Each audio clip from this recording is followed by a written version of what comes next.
Kembali di Sapa Indonesia Malam, usai menjalani pemusatan latihan di Bali, Timnas Indonesia tiba di Jakarta Sabtu sore. Skuad Garuda akan menjalani laga perdana Piala AFF Senin malam. Rombongan Timnas Indonesia tiba di Bandara Soekarno-Hatta, Banten sekitar pukul 5 sore. Sebelumnya pelatih John Hartman menggembleng anak asuhnya di training center milik klub Liga Super Bali United di Gianyar, Bali. Di Piala AFF 2026, Indonesia tergabung di grup A bersama juara bertahan Vietnam, Singapura, Kamboja, dan Timor Leste. Rizky Ridho CS akan menghadapi Kamboja di Stadion Pakansari Bogor, Senin malam.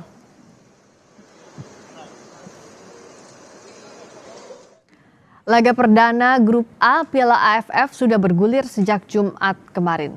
Singapura mengalahkan Kamboja 2-1. Sementara juara bertahan Vietnam pesta gol ke gawang Timor Leste. The Golden Star Warrior menang 7 gol tanpa balas.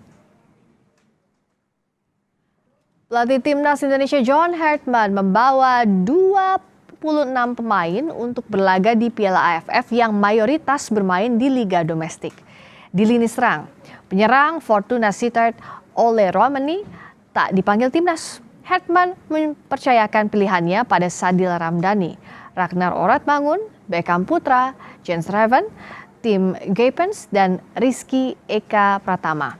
Pemain yang baru saja dinaturalisasi Mitchell Baker langsung mendapat kesempatan untuk membela timnas.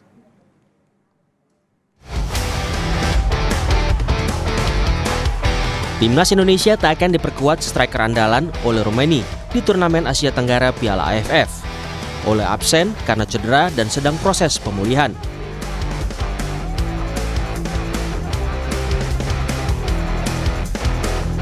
Sebagai gantinya, pelatih John Hartman memasukkan nama Mitchell Baker yang baru saja dinaturalisasi pada 13 Juli 2026. Dengan postur menjulang yakni 197 cm, melebihi Elkan Bagot, Baker diharapkan dapat menebar ancaman di lini depan. Saat uji coba lawan Bali United, Mitchell Baker mencetak 1 gol.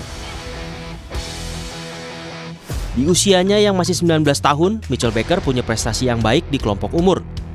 Di klubnya Northwood, saat usia 15 tahun, ia total mampu cetak 141 gol.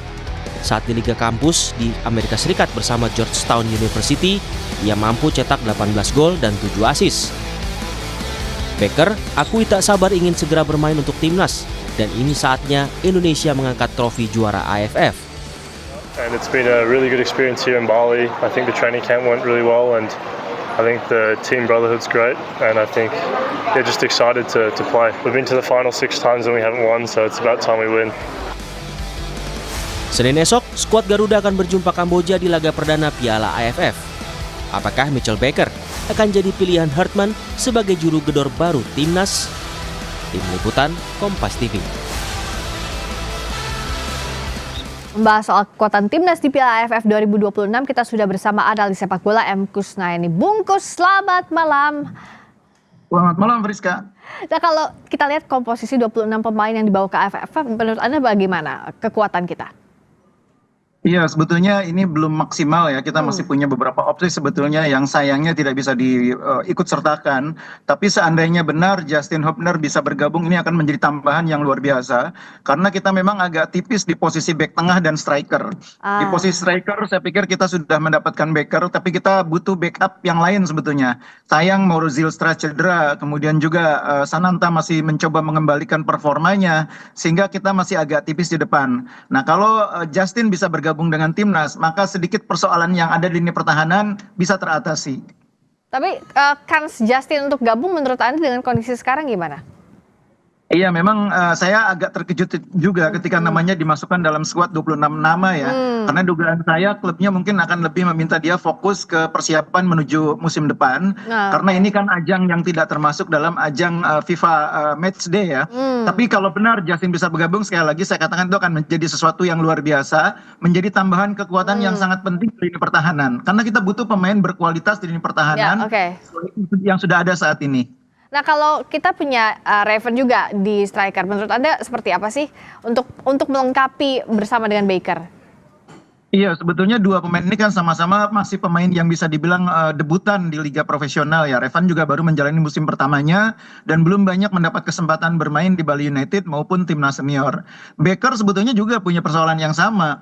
Cuma barangkali kelebihan Becker dia punya postur yang bisa digunakan sebagai salah satu senjata untuk memenangkan duel bola atas. Kalau Revan ini kan mungkin tidak ada sesuatu yang menonjol gitu ya. Sehingga pelatih saya pikir untuk saat ini memang lebih mengandalkan Becker dengan kelebihan dalam sisi posturnya yang kuat untuk bola-bola atas. Nah, kalau lihat gaya permainannya John Hartman ini, apakah memang kalau strateginya dia itu butuh penyerang murni, Bungkus? Sebetulnya gaya tidak menentukan butuh atau tidak butuh seorang striker ya. Dengan formasi yang dia pakai saat ini, dengan formasi 4-2-3-1 atau 4-3-3, bermain dengan atau tanpa striker sebetulnya sama aja. Yang penting tuh ada pemain yang bisa mencetak gol. Kontribusinya untuk mencetak gol itu rutin, konsisten. Itu kan peran yang dimainkan oleh Romani. Apakah dia bermain sebagai striker nomor 9 atau bermain sebagai second striker? Dia berkontribusi mencetak gol. Nah, itulah yang dibutuhkan sebetulnya. Nah, cuma pemain seperti Ole itu kan kita nggak punya, cuma ada dia ya. Tidak ada pemain saat ini yang karakternya seperti Ole. Makanya akhirnya pelatih memilih opsi yang paling standar, yaitu memainkan seorang striker murni dan punya kelebihan. Nah, kelebihan Becker adalah duel bola atas. Jadi menurut Bungkus, Becker yang kemungkinan seperti yang tadi kita bahas sebelumnya, yang akan turun di laga perdana Senin ya, kemungkinan besar Becker dibandingkan dengan Raven. Ya, cuma harus dicatat bahwa yang namanya kejuaraan Asian Championship ini kan jeda waktunya relatif nggak lama, 3-4 hari saja ya per pertandingan. Ya. Jadi jangan kaget kalau nanti setiap pertandingan itu line up-nya akan berbeda. Jangan kaget, karena memang akan disesuaikan dengan tipe lawan yang dihadapi, disesuaikan dengan kondisi pemain, karena jadwalnya padat. Jadi kalau pertandingan pertama mungkin Becker, pertandingan kedua tidak mustahil nanti Jens Raven. Itu sangat cair kemungkinannya. Karena tight sekali waktunya ya, Bungkus ya, nggak mungkin terus-terusan dipakai striker yang sama. Nah, tapi kalau lawan Kamboja misalnya, apa sih yang harus diwaspadai oleh timnas? Ya, kita sudah melihat bagaimana Kamboja ketika menghadapi Singapura, mereka juga agak kesulitan ya. Kamboja yang sekarang sepertinya tidak sekuat 2 tahun yang lalu, sehingga harusnya pertandingan ini bisa dimanfaatkan oleh timnas untuk meraih kemenangan. Saya selalu mengatakan bahwa untuk lolos ke fase berikutnya itu kita harus menang di 2 laga home ya, melawan Kamboja, melawan Vietnam, dan kemudian 1 pertandingan away kita menangkan, misalnya lawan Timor Leste nanti. Lawan Singapura mungkin peluangnya bisa agak berimbang, tapi tentu peluang menang juga ada. Tapi yang paling penting 2 pertandingan home harus kita menangkan. Nah, kalau formasi ideal timnas nanti starting line up yang kira-kira ideal menurut Bungkus siapa sih? Ya, dugaan saya sih Hetman akan bermain dengan formasi 3-4-3 ya. 3 di belakang itu ada Rizky Ridho, kemudian ada Justin Hubner, dan mungkin ada Sandy Walsh ya. Dan ini akan bermain, 3 pemain ini akan bermain di depan kiper Nadio Orgawinata.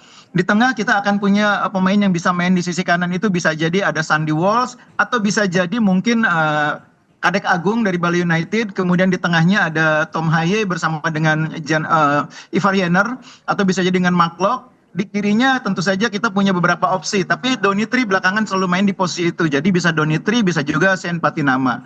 Nah, yang menarik di depan ya, satu tempat itu menurut saya hampir pasti milik striker nomor 9 kita, Becker saat ini, atau Raven. Tapi menurut saya feeling saya sih ini Becker yang akan diberi kesempatan main pertama.